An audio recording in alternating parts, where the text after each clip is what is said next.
Bonjour les enfants, je m'appelle Mémoani et je suis votre amie du groupe d'enfants.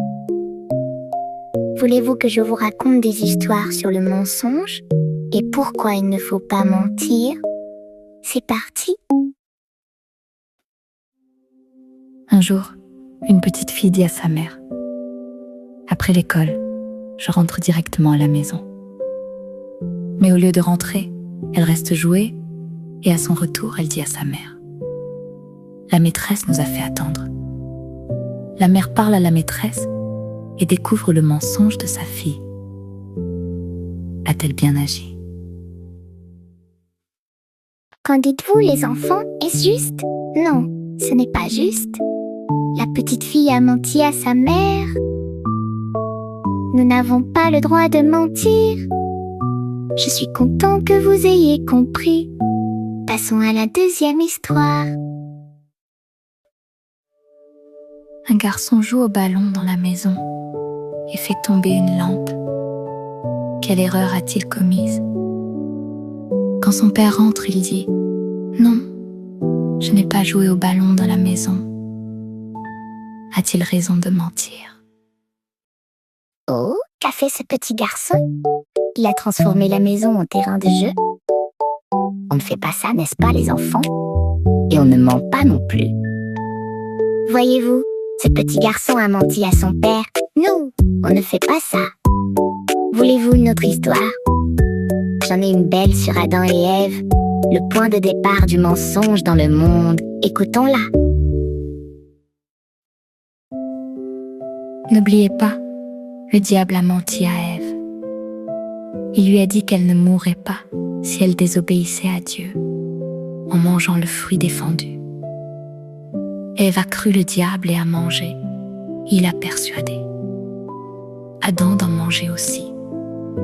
Ainsi, ils ont péché et tous leurs enfants sont nés pécheurs, condamnés à la souffrance et à la mort. D'où vient tout ce mal? D'un mensonge.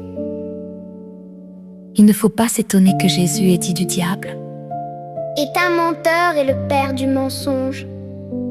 le diable fut le premier menteur. Quand quelqu'un ment, il imite le diable. Souvenons-nous-en lorsque nous sommes tentés de mentir.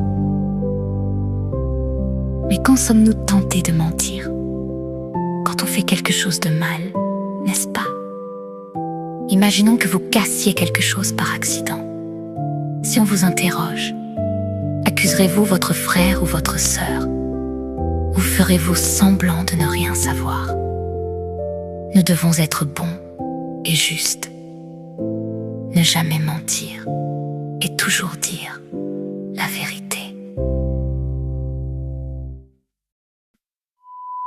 Alors, les enfants, qu'en dites-vous? Avez-vous aimé l'histoire d'Adam et Ève? Avez-vous compris comment le mensonge est entré dans le monde? Bon, laissez-moi vous raconter une autre histoire, celle d'une petite fille qui a menti à sa mère en prétendant avoir fini ses leçons. Une mère demande à sa fille de finir ses devoirs. Écoutez attentivement cette question. La petite fille dira-t-elle à sa mère qu'elle a fait tous ses devoirs, même si ce n'est pas vrai? La réponse est simple. Non, elle ne doit pas mentir. N'oublions pas ce qui est arrivé à Ananias et Saphira. Eux non plus n'ont pas dit toute la vérité. Dieu nous enseigne à dire la vérité. La leçon d'aujourd'hui vous a-t-elle plu? Avez-vous appris qu'il est interdit de mentir car c'est un péché?